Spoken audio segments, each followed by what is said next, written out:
Sir बोले देखिए,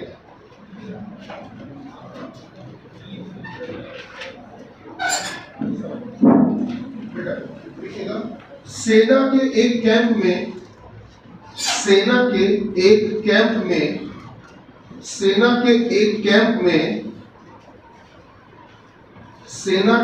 camp में 60 सैनिकों के लिए 60 सोल्जर्स 60 सैनिकों के लिए, बेटा लिखना शुरू करो। सेना के कैंप में 60 सैनिकों के लिए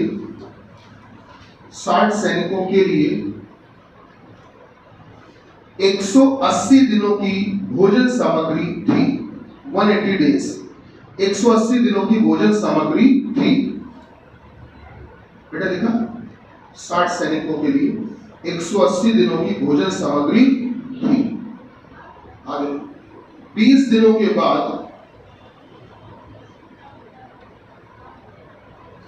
20 दिनों के बाद उस कैंप में से 20 दिनों के बाद उस कैंप में से 12 सैनिक 20 दिनों के बाद उस कैंप में से 12 सैनिक कैंप छोड़कर चले जाते। 20 दिनों के बाद उस कैंप में से 12 सैनिक कैंप छोड़कर चले जाते हैं। तो बताइए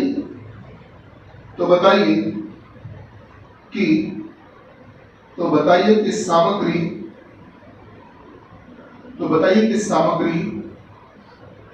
कुल कितने दिन चलेगी। तो बताइए कि सामग्री कुल कितने दिन चलेगी। तो बताइए कि सामग्री कुल कितने दिन चलेगी। तो बताइए कि सामग्री कुल कितने दिन चलेगी। बेटा लिखा, कुछ आइडिया? हाँ बता, क्या बेटा कितना आया? 200। और बताइए 200, शाबाश। और बताइए 200। हाँ भाई 200। कुलदीप आपको आंसर आया? उसने कहा था घर बैठा थोड़ी सी है ना, उधर से फ्रिक्वेंसी दूर होती चली जा रही है। दिल से दिल का कनेक्शन भी तो जरूरी है ना, तो दिल से दूरियां बढ़ाओगे कैसे हो पाएगा। चलिए हाँ बेटा, और कोई? 220, यही सही जवाब है, शाबाश, एक्सीलेंट। आइए देखते हैं कैसे। आपको बता दें, बहुत छोटे छोटे से अक्षर हैं, शब्द हैं जो आपका सवाल गलत करवाएंगे। मतलब आता हुआ फॉर्मूला आपका आंसर गलत हो जाएगा। देखना कैसे, प्लीज सब लोग ध्यान दो सामने। बेटा गौर करो, बहुत अच्छा कॉन्सेप्ट है, आसानी से समझ में आने वाला कॉन्सेप्ट है। बेटा एक फॉर्मूला होता है M D और H अपॉन W। M मतलब होता है मैन, इसका मतलब है आदमी या जो भी व्यक्ति है, मैं व्यक्ति लिख देता हूं, व्यक्ति। इसके अलावा D मतलब होता है बेटा डेज, डेज मतलब दिन, आप सभी जानते हो। इसके अलावा सर H मतलब होता है आवर्स, मतलब कि घंटे, ठीक है। और बेटा W मतलब होता है वर्क, मतलब कि काम। तो ये जो होता है दरअसल ये बराबर होता है बेटा कांस्टेंट के।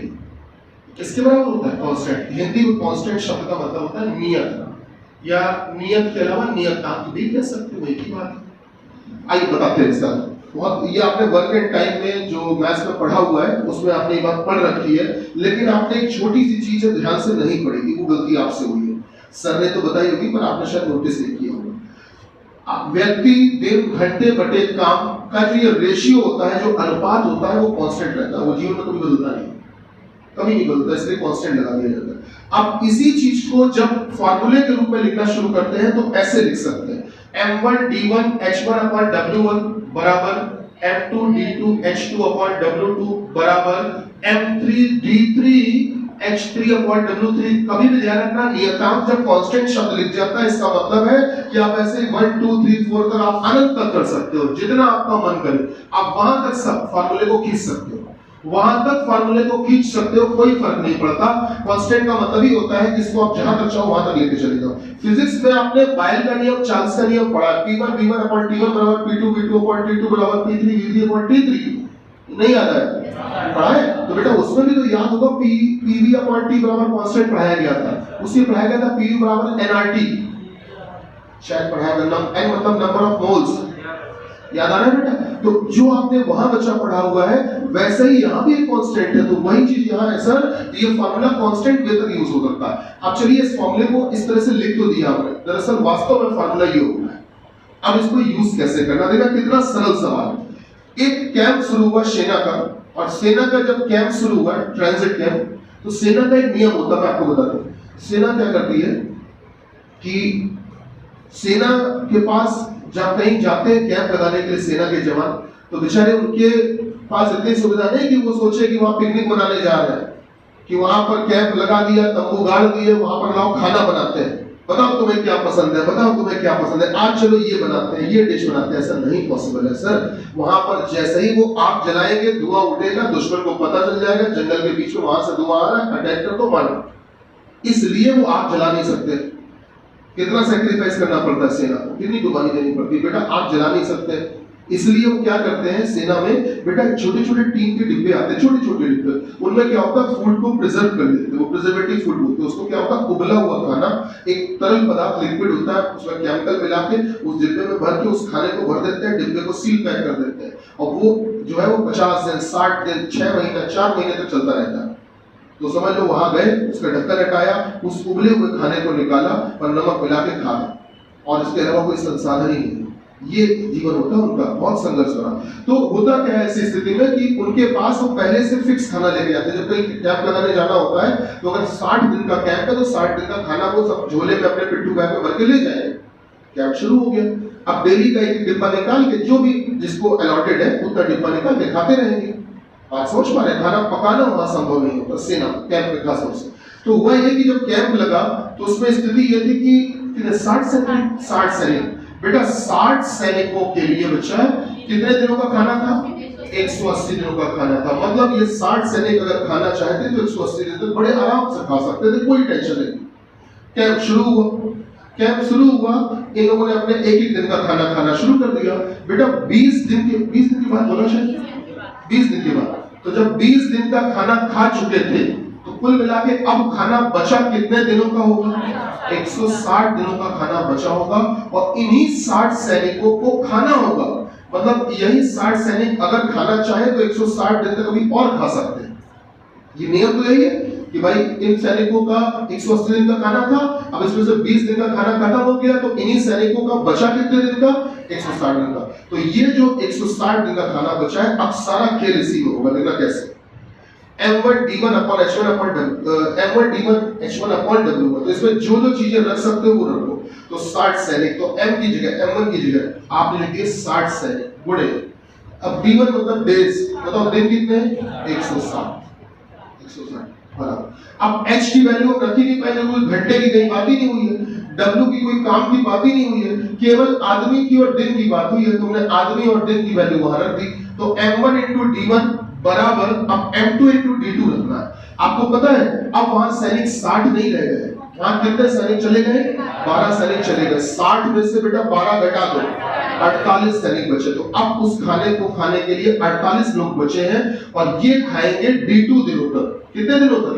d2 दिनों तक। ध्यान से सुनना, m1 d1 बराबर m2 d2, ये फॉर्मूला लगाने जा रहा है। m1 मतलब कि ये पहले आदमी इतने 60 हुआ करते थे, और इनके लिए इतने दिनों का खाना जो बचा था, इस खाने को खाने के लिए अब वहां पर लोग बचे हैं, आदमी बचे हैं m2, और ये कितने दिनों तक खाएंगे? d2 दिनों तक खाएंगे।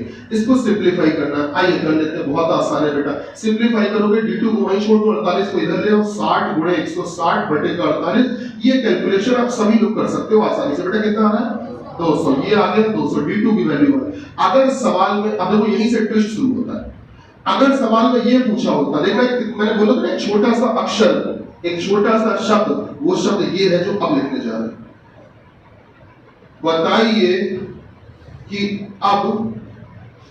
बताइए कि अब शेष सामग्री बताइए कि अब शेष सामग्री और कितने दिन चलेगी, कितने दिन चलेगी। तो बेटा जो बचा हुआ खाना था ना वो अब कितने दिन और चलने वाला है, 200 दिनों तक चलने वाला। आंसर क्या होता है, 200।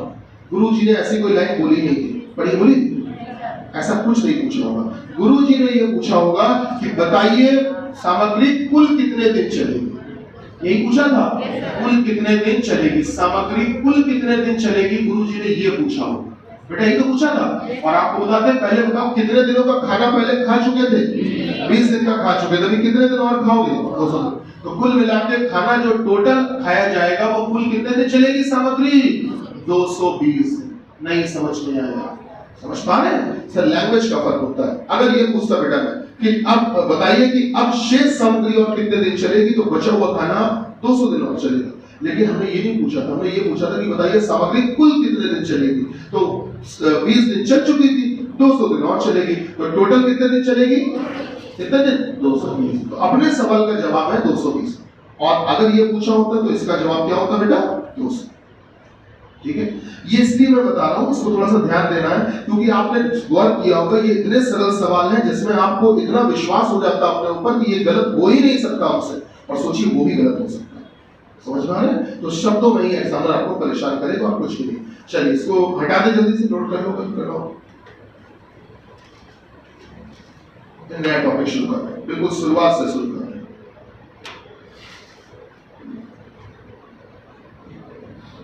बेटा हटाए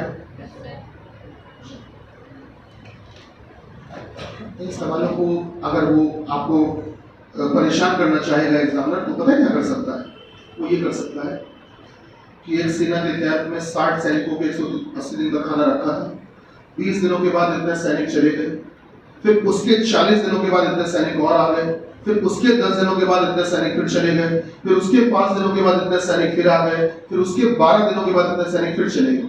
तो बताइए अब सामग्री कुल कितने दिन चलेगी, अब शेष सामग्री कितने दिन चलेगी। तो उसमें करना क्या है, बार बार आदमियों की संख्या बदलती जाएगी, कभी 60 से कोई एकदम 48 रह जाए, फिर एकदम से कोई 74 हो जाए, भाई बड़ा घट रहा है ना। तो आपको जो M2 M3 की जगह आदमियों की संख्या अलग अलग लिखते जाना, ठीक है, और उस हिसाब से D2 D3 इस तरह से लिखते चलिए, ठीक। तो ये वैल्यू आपको निकल जाएगी। तो वो आपको डिपेंड करता है कि कितना कंफ्यूज करेंगे। जब एसएससी सीजीएल का मेंस देने जाओगे तो वहां पर आपको बताएं बेटा सवाल को बहुत आगे तक लेके जाते हैं। ये तो केवल तुम अभी 2 ही स्टेप तक गए, तुमने ज्यादा ज्यादा जो सवाल प्रैक्टिस की होगी वो M1 D1 बराबर M2 D2 तो नहीं होगी बेटा। आपको पता है वहां पर मेंस जब देने जाओगे मौका मिलेगा, सौभाग्य की बात है, मिलना चाहिए, अगर मेहनत करोगे तो मिलेगा। वहां बेटा 4 स्टेप तक चले जाते हैं, 5 स्टेप तक चले जाते हैं, ठीक है ना। वैसे ही जैसे आपने एलिगेशन चैप्टर में पढ़ा हुआ है मिश्रण में कि एक बर्तन में 200 लीटर दूध है, उसमें से 40 लीटर दूध निकाला गया, उसके बदले में उतना ही पानी डाल दिया गया। फिर मिश्रण में से 40 लीटर मिश्रण निकाला गया, फिर उतना ही पानी मिला दिया गया। फिर उसमें से फिर से 60 लीटर मिश्रण निकाला गया, उतना ही पानी मिला दिया, और ये प्रक्रिया 4 बार और दोहराई जाती है। तो बताइए अब अंत में बर्तन में कितना दूध कितना पानी, शायद सुने होंगे सवाल, सुने कि नहीं।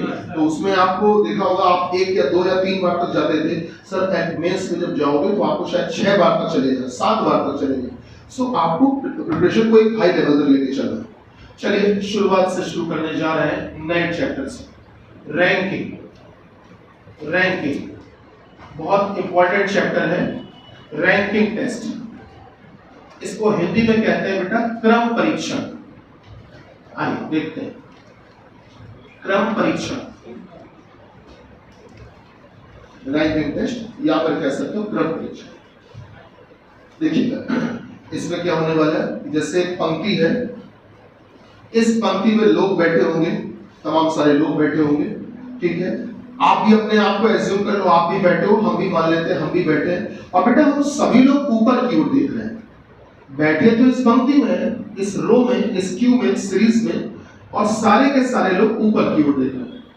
हमेशा आपको मान के चलना है सब ऊपर देख रहे हैं। तो अगर हम भी बेटा यहाँ बैठ जाए, आप भी यहाँ बैठ जाओ, तो हम सबका चेहरा फेस ऊपर की ओर है, तो हम भी लोग बैठ जाएंगे तो हम सभी लोगों का दाहिना हाथ, राइट हैंड बेटा उस तरफ होगा, हम सभी लोगों का दायां हाथ उस तरफ होगा। और अगर दायां हाथ उस तरफ होगा तो इस पंक्ति का जो दाहिना छोर है, दाहिना छोर बेटा वो कहलाएगा, ये छोर ऐसे लिखते हैं, ऐसे लिखेंगे छोर, दाहिना छोर ये कहलाएगा, इसको बोलते हैं राइट कॉर्नर, इसको बोलते हैं सर राइट कॉर्नर।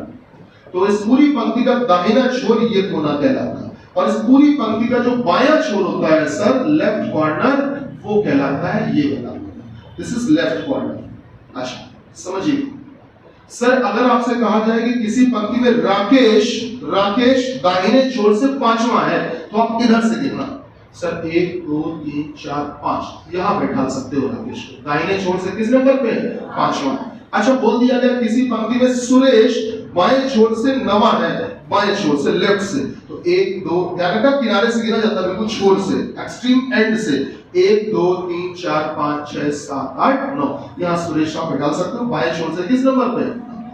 पास समझ पाए? तो ऐसे बाएं छोर से और फिर दाएं छोर से। अच्छा एक और बात समझ लो बेटा, मान लो हमसे कहा गया कि किसी पंक्ति में राकेश दाहिने छोर से पांचवा है, और इस राकेश के बाएं, इस राकेश के लेफ्ट तीसरे नंबर पर दिनेश बैठा है, राकेश के बाएं तीसरे नंबर पर दिनेश बैठा है। आप सब अपने आप को राकेश की जगह मानिए, आप ऊपर देखिए, तो बेटा आप जब ऊपर देखोगे तो अब राकेश का बायां मतलब आपका बायां इधर ही होगा बेटा, तो आपका बायां इधर ही होगा, 1 2 3 यहां बैठा है दिनेश।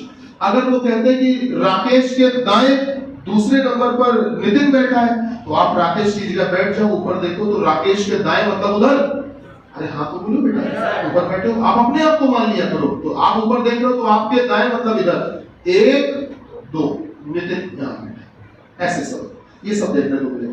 जैसे क्षैतिज पंक्ति हॉरिजॉन्टल लाइन हो सकती है, ऐसे ही ऊर्ध्वाधर पंक्ति वर्टिकल लाइन भी हो सकती है। उसमें जब सवाल देंगे तो बेटा दाएं बाएं से स्थान नहीं देंगे, उसमें स्थान देंगे ऊपर से और नीचे से, टॉप से और बॉटम से। चलिए सवाल लिखिए, यदि किसी पंक्ति में मोहन का स्थान, यदि किसी पंक्ति में मोहन का स्थान, किसी पंक्ति में मोहन का स्थान दाहिने छोर से, किसी पंक्ति में मोहन का स्थान दाहिने छोर से मतलब राइट से, बेटा आपने लिखा है किसी पंक्ति में मोहन का स्थान दाहिने छोर से, किसी पंक्ति में मोहन का स्थान दाहिने छोर से 24वां है, 24 है, 24 है, जबकि बाएं छोर से इसका स्थान, जबकि लेफ्ट कॉर्नर से इसका स्थान, जबकि बाएं छोर से इसका स्थान, जबकि बाएं छोर से इसका स्थान, बाएं छोर से इसका स्थान 18वां है, 18 है, 18वां है। तो बताइए अब बेटा डैश लगा दो, डैश लगा के नीचे नई लाइन से लिखो, पहला, नई लाइन से पहला, फर्स्ट बोले, फर्स्ट नीचे पहला सवाल आप लिख रहे हैं, इस पंक्ति में कुल कितने लोग बैठे हैं? इस पंक्ति में कुल कितने लोग बैठे हैं? पहला आपने लिखा है कि इस पंक्ति में कुल कितने लोग बैठे हैं, then how many total members are in this row. तो बताइए कि इस पंक्ति में कुल कितने लोग बैठे हैं। दूसरा लिखिए बेटा, दूसरा लिखिएगा, दूसरा लिखिएगा, बताइए कि मोहन के दाहिनी तरफ, मोहन के राइट साइड में, मोहन के दाहिनी तरफ बैठे बच्चों तथा मोहन के बाईं तरफ बैठे बच्चों, मोहन के दाहिनी तरफ बैठे बच्चों, मोहन के दाहिनी तरफ बैठे बच्चों तथा मोहन के बाईं तरफ बैठे बच्चों, तथा मोहन के बाईं तरफ बैठे बच्चों।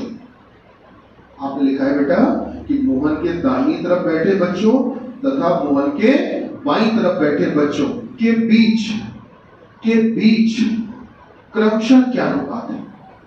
के बीच क्रमशः क्या अनुपात है? के बीच रिस्पेक्टिव रेशियो क्या है? रिस्पेक्टिव रेशियो मतलब क्रमशः क्या अनुपात। Then what is the respective ratio between the students who are sitting right to the Mohan and to the left to the Mohan? ठीक है, रिस्पेक्टिव रेशियो बताना। चलिए शुरू करते हैं, देखते हैं। बहुत सरल सवाल, बिल्कुल इनिशियल स्टेज, शुरुआत। हमने एक पंक्ति बनाई, इस पंक्ति में बहुत सारे लोग बैठे होंगे, कौन कहां बैठा है नहीं पता, बहुत सारे बैठे हैं। मान लेते हैं इस पूरी पंक्ति में मोहन बाबू यहां कहीं बैठे हैं, ये है मोहन बाबू। मोहन बाबू का स्थान आपको बेटा राइट से दाहिने छोर से कितना बताया सर, कितना 24। तो आप लोग एक काम किया करो, मैं आपको सलाह दे रहा हूं, आप ऐसे लाइन खींचा करो और तीर का निशान जरूर लगाया करो, एरो। ये तीर का निशान ये बताता है कि स्थान कहां से आपने गिना है, समझ रहे? तीर का निशान बहुत आवश्यक है। तो आपने कहा 24वां इनका दाहिने छोर से स्थान, यही तो दो। अच्छा, इसी मोहन का स्थान बेटा लेफ्ट से बाएं छोर से बचा कितना दिया था?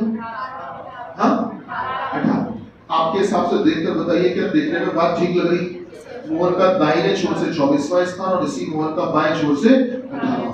ठीक है, अब आप नोटिस करना बेटा, अगर मैं आपसे कहूं कि बाएं छोर से गिनते गिनते गिनते गिनते गिनते गिनते गिनते मोहन 98 नंबर पे है, अगर मोहन 98 नंबर पे है, इसका मतलब है कि यहां से लेकर मोहन तक, टिल मोहन इंक्लूडिंग मोहन तक क्या 18 बच्चे बैठा ले जा चुके होंगे?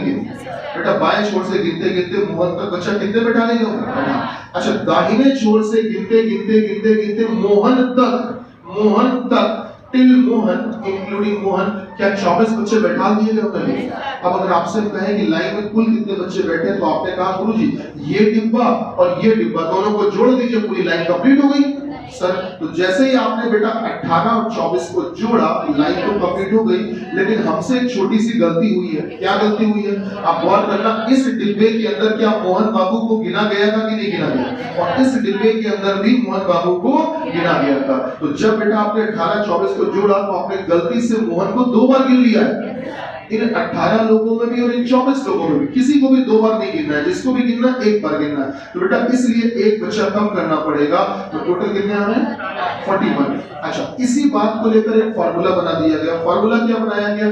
फार्मूला ये बनाया गया बेटा, यदि किसी भी पंक्ति में, किसी भी रो में, किसी भी क्यू में, किसी भी सीरीज में, सभी का मतलब एक ही होता है, यदि किसी भी पंक्ति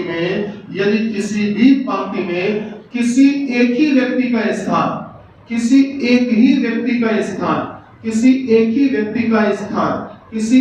व्यक्ति का स्थान पंक्ति के दोनों किनारों से दिया जाए, एक ही व्यक्ति का स्थान पंक्ति के दोनों किनारों से दिया जाए, तब बेटा आप फार्मूला ये बनाते हैं, ध्यान रखना, टोटल बराबर, इसको टोटल को हिंदी में कह सकते हो कुल, टोटल बराबर राइट प्लस लेफ्ट माइनस 1। मतलब ये कि अगर किसी भी पंक्ति में, ध्यान रखिए, किसी एक स्पेसिफिक पर्सन, किसी एक विशेष व्यक्ति, किसी एक ही व्यक्ति का स्थान आपको दाएं छोर से भी दे दिया जाए, बाएं छोर से भी दे दिया जाए, दोनों किनारों से अगर एक ही व्यक्ति का स्थान दिया जाए, तो आप डायरेक्ट ये फॉर्मूला आप लगा सकते हो, सर राइट से दिया गया स्थान प्लस लेफ्ट से दिया गया स्थान -1 कर दीजिए, टोटल बच्चे आ गए। ठीक है, आप ये बात समझदार हो कि ये जो राइट और लेफ्ट से स्थान होंगे ये एक ही व्यक्ति के होंगे, उसी एक व्यक्ति की बात की गई होगी, राइट से भी और लेफ्ट से भी। आप चाहे तो डायरेक्ट फॉर्मूला, तो कुल बराबर क्या फॉर्मूला है? दाएं से स्थान आपको दिया है 24, बाएं से 18 -1 कितना आया? 41। ये चित्र बनाने की भी कोई आवश्यकता नहीं, डायरेक्ट फॉर्मूला लगा सकते थे हम। चलिए अब पेन मत चलाना, ओरल बताओ, ओरल पेन मत चलाना, कोई थोड़ी देर के लिए पेन चलाना रोक दीजिए। शुरू करें? जी दीजिए, शुरू करें। हम अपनी बात कर रहे हैं, पेन मत चलाना है। किसी पंक्ति में मेरी बात कर रहा हूं मैं, किसी पंक्ति में मेरा स्थान राइट से भी नवा है 9 और लेफ्ट से भी नवा है, दोनों तरफ से नवा, टोटल 17। सही बात है?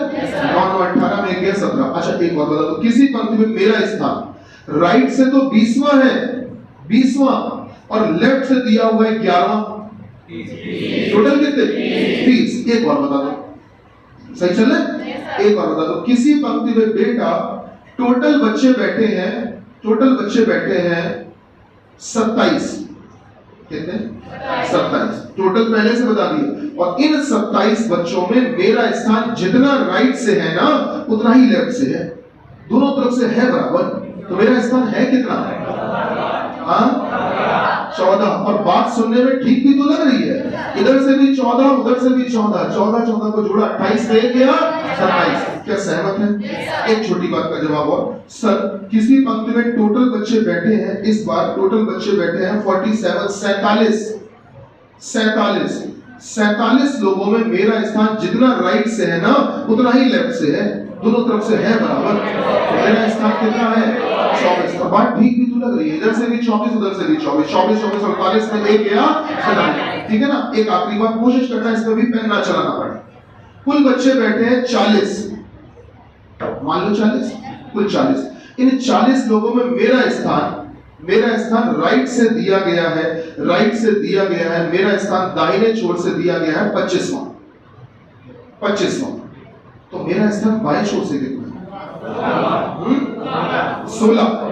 बात सही भी है सर, 25 और 16 को छोड़िए 41 में एक गया चल। इस बात को आप इस तरह से भी सोच सकते हैं, ध्यान दीजिएगा कि जब भी कभी आपको टोटल बच्चे दे दिए जाए, टोटल गुरुजी ने बताए थे 40 और गुरुजी ने अपना स्थान राइट से भी तो बताया था, राइट से बताया था कितना 25, तो राइट की जगह 25 और लेफ्ट से स्थान निकालना है, सही बात है। तो देखना फॉर्मूला आप कैसे यूज करते हो और हम यूज करने के लिए किस तरह से आपको सलाह देंगे, दोनों में फर्क है। देखना आप करोगे तो पहले 25 में एक घटाओ, हम कभी घटाने नहीं देंगे, आपको जरूरत ही नहीं है।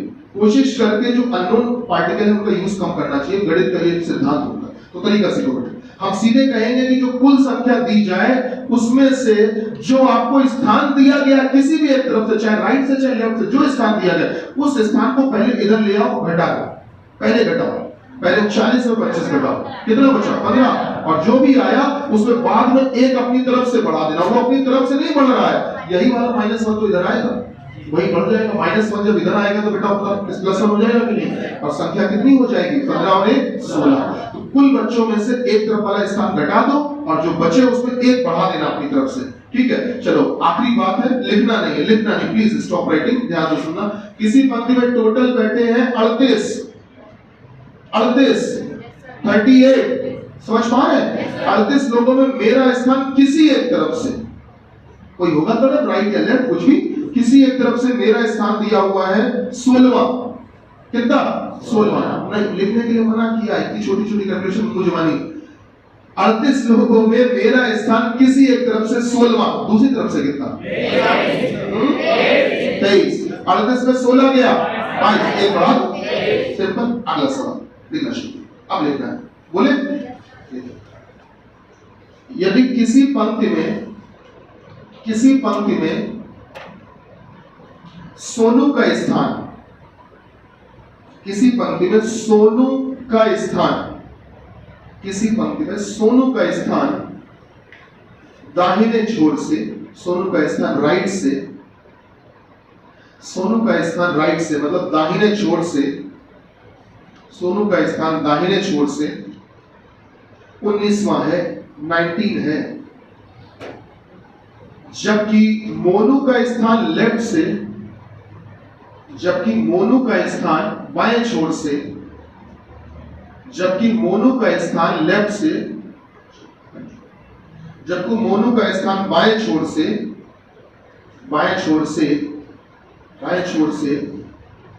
31वां है, 31 है, 31। तथा इन दोनों के बीच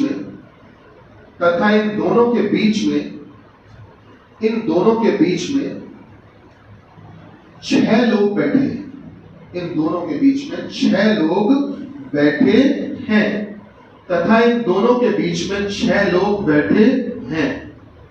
तो बताइए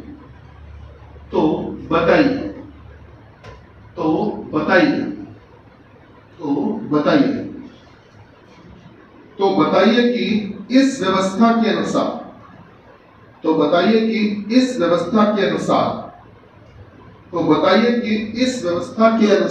पंक्ति में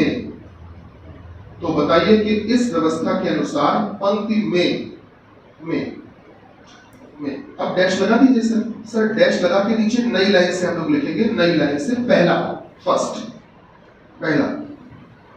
कुल अधिकतम कितने लोग बैठ सकते हैं, बेटा पहला आपने लिखा है कि कुल अधिकतम कितने लोग बैठ सकते हैं। How many total maximum person can be arranged, कुल अधिकतम कितने लोग बैठ सकते हैं, पहला लिखिए सर। और दूसरा लिखिए कुल न्यूनतम कितने लोग बैठ सकते हैं। कुल न्यूनतम कितने लोग बैठ सकते हैं?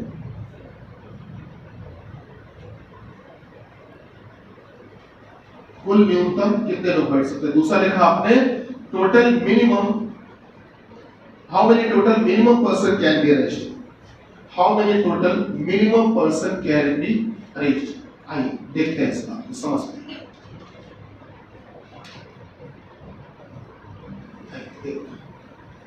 भैया सुनिए, पहली ईमानदारी की बात करते हैं। देखिए फॉर्मूला, ट्रिक, शॉर्टकट अच्छी बात है, पता होना चाहिए, लेकिन फॉर्मूला या ट्रिक के आधार पर ही तुम पेपर देने चले जाओ केवल ट्रिक सीखकर, तो भाई साहब ये कोई समझदारी नहीं होती है। ध्यान रखना, क्योंकि ट्रिक का ट्रिक की विशेषता होती है, ट्रिक का एक स्वभाव होता है, जितनी जल्दी आती है उतनी जल्दी आती है। ट्रिक सीखने में मजा होता है, अरे वाह जादू देखा, केवल ये रखा तुरंत आंसर आ गया, और जितना मजा आ रहा है, जितना अच्छा लग रहा है, उतना ही नुकसान है, ट्रिक की खराबी हुई है ना। इसलिए ट्रिक पर निर्भर नहीं होना है, कॉन्सेप्ट बहुत इंपॉर्टेंट चीज है, ये कॉन्सेप्ट पहले समझते हैं। सर कुल अधिकतम की बात करते हैं, टोटल मैक्सिमम की बात करते हैं कि सर अगर बेसिक बात करें तो डायग्राम कैसे बनेगा? बेटा हमने एक लाइन बनाई, इस लाइन में सोनू बाबू ये बैठे, मान लेते हैं सोनू का स्थान राइट से कितना दिया? मान लेते हैं मोनू भैया यहाँ पे बैठे, इनका स्थान बेटा लेफ्ट से, बाएं छोर से कितना दिया? बात देखने में सही भी तो लग रही है, बाएं छोर से मोनू का 31वां स्थान और दाहिने छोर से सोनू का 19वां। बेटा इन दोनों के बीच में जगह भी तो खाली है, कितने बैठा ले? 1 2 3 4 5 6 बीच में। अब हमको जितने दिख रहे हैं उतने बैठे, भाई इससे ज्यादा कोई बैठ भी तो नहीं सकता, अधिक से अधिक इतने बैठे होंगे। तो बाएं छोर से गिनते गिनते गिनते गिनते गिनते मोनू तक, टिल मोनू तक कितने लोग बैठ चुके हैं? दाहिने छोर से गिनते गिनते गिनते सोनू तक कितने बैठ चुके हैं? बेटा अगर 31 ये बैठ चुके हैं, 19 ये बैठ चुके हैं, तो कुछ बच्चे इन दोनों के बीच में भी तो बैठे हैं, सब टोटल जोड़ दें, ठीक है। तो फॉर्मूला, इस बात को आप चाहो तो सवाल को ऐसे सॉल्व करोगे, क्या बना? 31 प्लस 19 प्लस 6 कितना आ रहा है? 56, ठीक है 56, तो कुल 56, अधिकतम 56 ही बैठेंगे, इससे ज्यादा नहीं बैठ सकते। इस बात को अगर एक फॉर्मूले का रूप दो आप, तो फॉर्मूला टोटल मैक्सिमम बराबर, बेटा सफिक्स में मैक्सिमम, या हिंदी में कह सकते हो कुल अधिकतम बराबर, हिंदी में कह सकते हो बेटा कुल अधिकतम बराबर बराबर राइट से दिया गया स्थान प्लस लेफ्ट से दिया गया स्थान प्लस एक्स। एक शर्त है छोटी सी, हमारी शर्त ये है, यहाँ पर जो ये राइट और लेफ्ट से स्थान दिए गए हैं ना, ये एक ही व्यक्ति के नहीं है, ये दोनों अलग अलग व्यक्तियों के हैं। मतलब ये कि यहाँ पर ये जो स्थान दिए गए, ये दोनों ही दिए गए स्थान, ये दोनों ही दिए गए स्थान, ये दोनों ही दिए गए स्थान, दिए गए स्थान अलग अलग व्यक्तियों के, ये दोनों ही दिए गए स्थान जो है बेटा अलग अलग व्यक्तियों के अलग अलग व्यक्तियों के होंगे। ये दोनों ही स्थान जो होंगे वो अलग अलग व्यक्तियों के होंगे, राइट और लेफ्ट से, एक ही व्यक्ति का नहीं होगा। तो आप ध्यान से देखो, एक जगह पे बात सोनू की गई है और एक जगह पे बात मोनू की गई। और एक बात यहाँ पर जो एक्स है, ये क्या चीज है? ये है दोनों के बीच में बैठे लोग, दोनों के बीच में बैठे लोग। X are the person who are seated between them. X जो है वो दोनों के बीच में बैठे लोग हैं, एक्स, ठीक है। चलिए एक तो बात ये हो गई, इसमें एक फॉर्मूला है, बहुत सरल है, मेरे ख्याल से आप में से कई लोगों का आंसर ये आ भी गया है ना, ये बहुत सरल है, इसलिए पेपर में ये पूछा भी नहीं जाता, इसके अब जमाने चले गए। बस आपको बता दिया जस्ट फॉर इंफॉर्मेशन कि आपके पास पता होना चाहिए कि ये भी एक बेसिक सवाल कभी आया करता था, आज से 400-500 साल पहले। ज्यादा हो गया क्या? चलो 5-6 साल मान लो, इससे पीछे नहीं जाएंगे हैं। तो फिलहाल ये मैक्सिमम की बात या कुल अधिकतम की बात हमारे पास में हुआ करती थी। अब बात कर लेते हैं बेटा, अब बात कर लेते हैं कुल न्यूनतम की। असली कहानी तो अब शुरू होगी, ध्यान देना, कुल न्यूनतम या इसी को आप कह सकते हो टोटल मिनिमम। ये दरअसल सवाल, ये इसका एग्जांपल हमारे पास बड़ा अच्छा है। ये सवाल आप सबने बचपन में जिया है, सवाल न्यूनतम वाला। कैसे? जब आप स्कूल में जाते थे प्रार्थना के लिए, स्कूल में प्रेयर ग्राउंड में जाते थे, असेंबली में जब प्रार्थना के लिए जाते थे तो वहां जब लाइन में लगवाए जाते थे तो एक हाथ का डिस्टेंस करके खड़े हो जाते थे, याद होगा है ना, जब खड़े रहते थे। उसके बाद में क्या होता था, प्रार्थना हो गई, राष्ट्रगान हो गया, सब हो गया। फिर किसी किसी दिन क्या होता था कि प्रिंसिपल साहब को कुछ बताना है, हम लोगों को जानकारी देनी, डांटना है, या कोई बच्चा पोयम तैयार करके आ गया, कोई कविता या कोई गाना कहीं सुनाएंगे आज ये, अब हम सुनना चाहते हैं कि नहीं, ये भी तो पूछो, नहीं पूछेंगे, सुनाना शुरू कर दिए। तो एक समय के बाद में हमको उनकी बात पल्ले नहीं पड़ती थी, तो वो जो एक हाथ का डिस्टेंस था वो खत्म हो जाता था, और हम क्या करते थे, हम लोग सब पास में आ जाते थे। ऐसा करते थे कि, और वो क्या बोल रहे हैं उससे हमको फर्क नहीं पड़ता, हम क्या करते थे, अपने आगे वाले बच्चे, जाओ सुनाओ, सब बढ़िया, बात शुरू, और तो बताओ कल मैच खेलने चलोगे, बातें अपने जो पर्सनल बातें वो शुरू कर देते। अच्छा, होता क्या था कि हम अपने आगे वाले से बातचीत करना शुरू कर देते थे, हम और उसके आगे वाला उसके आगे वाले से। इस पूरी लाइन में बेचारे दो लोग थे जो जिनका शोषण हो रहा होता था। एक जो सबसे आगे खड़ा है, उसको मजबूरी में सुनना पड़ रहा है क्योंकि मास्टर साहब उसके सामने ही है, उसके आगे कोई है ही नहीं। और एक जो सबसे पीछे खड़ा है, उसका भी शोषण होता था क्योंकि उसके आगे वाला जो है वो अपने आगे वाले से बात कर रहा था, वो बेचारा फिर रह गया सबसे पीछे वाला। सीरियसली बताऊं, ये घटना सच्ची घटना मैं तुमको बता रहा हूँ, हमने कई बार देखी। तो हुआ यह कि सबसे आगे वाला बच्चा और सबसे पीछे वाला बच्चा, इन दोनों के मन में शरारत सूझी। आगे वाले बच्चे ने पीछे झुकना शुरू कर दिया, झुका, और तो सबसे पीछे वाले ने धक्का मारना शुरू किया, और ये धक्का बढ़ते बढ़ते बढ़ते धक्का इतना ज्यादा तेज हो गया कि बीच में से लाइन टूट जाती थी, शायद याद आ रहा होगा, और लाइन टूट जाती थी, और टूटने के बाद डबल होने लगती थी, ओवरलैप होने लगती थी, दो लाइनें सी बन जाती थी। फिर मास्टर साहब वहां टहल रहे होते थे, जहां से लाइन टूटी, भाई साहब लाख वो कहते गीता पे हाथ रख के कसम खाएं कि लाइन हमने नहीं तोड़ी, पीछे से धक्का आया ना, टूटी तो यहीं से। गलत तो नहीं कह रहे, ये सब घटनाएं होती थी। तुम में से कुछ तो शायद वही पीछे वाला बच्चा या आगे वाला बच्चा ही होगे, तो हो सकता है ना। तो कहने का मेरा मतलब है कि सर वो जो घटना घटती थी उसको बोलते थे सर ओवरलैपिंग केस, उसी को बोलते थे क्रॉस केस। सोचिए बचपन में ही ये सवाल शुरू हो चुके थे, बस हम समझ नहीं पाए थे। ध्यान से देखना कैसे बेटा, इसको कहते हैं कुल न्यूनतम, को कहते हैं टोटल मिनिमम। ध्यान दीजिए, हमने एक लाइन बना दी आपके सामने। सर मान लेते हैं सोनू भैया ये बैठे, सोनू का स्थान दाहिने छोर से कितना दिया था आपको ये बताओ, हमने से। मान लेते हैं मोनू भाई ये बैठे, मोनू का स्थान बाएं छोर से बेटा कितना दिया था, कितना था, 31वां। सही बात है, मतलब ये हो रहा है कि सर दाहिने छोर से आप गिन रहे थे, तो गिनते गिनते गिनते गिनते गिनते रास्ते में मोनू मिले, उनको भी गिन लिया, और आप आगे बढ़ते चले गए, सोनू पे आके रुके, सोनू 19वें नंबर पर मिले। क्या सवाल में हमने कहीं पर क्या ये लिखवाया है कि जब सोनू 19वें नंबर पर मिले दाहिने छोर से, तो रास्ते में मोनू नहीं मिलने चाहिए? क्या ऐसा लिखा है? नहीं लिखा है। मोनू मिल जाए क्या दिक्कत है? कुल मिला के सोनू पे आके रुकना है, और सोनू पे आके रुकना है तो सोनू किस नंबर पे मिले, 19। इसी प्रकार से बाएं छोर से गिनते गिनते रास्ते में जो जो मिल रहा है सबको गिन लेना है, सबको गिन लेना, और सीधे मोनू पे जाके रुक रहा है। और मोनू बेटा किस नंबर पे मिल रहा है देखकर बताओ, मोनू 31। ठीक, अच्छा इन दोनों के बीच में कुछ बच्चे गैप दिख रहा है, तो इस गैप में कितने बच्चे बैठा लें, 2 3 4 5 6। चलिए बैठा दी। अब आपके सामने ये डायग्राम न्यूनतम का बन गया। आइए आपको गिन के दिखाते हैं, देखना बच्चे पहले से कम आएंगे, कैसे आएंगे देखना। बाएं छोर से गिनते गिनते गिनते गिनते गिनते गिनते गिनते मोनू किस नंबर पे मिले, 31। अगर बेटा मोनू 31वें नंबर पर मिले हैं, तो मोनू के ठीक पहले वाला बच्चा क्या 30वां रहा होगा कि नहीं, 30वां रहा होगा। 30 के पहले वाला 29 28 27 26 25 24। सोनू बाबू किस नंबर पे मिले, 24 नंबर। अब आप ही बता दीजिए, क्या इस सोनू का स्थान आपको दोनों किनारों से पता चल गया कि नहीं चल गया?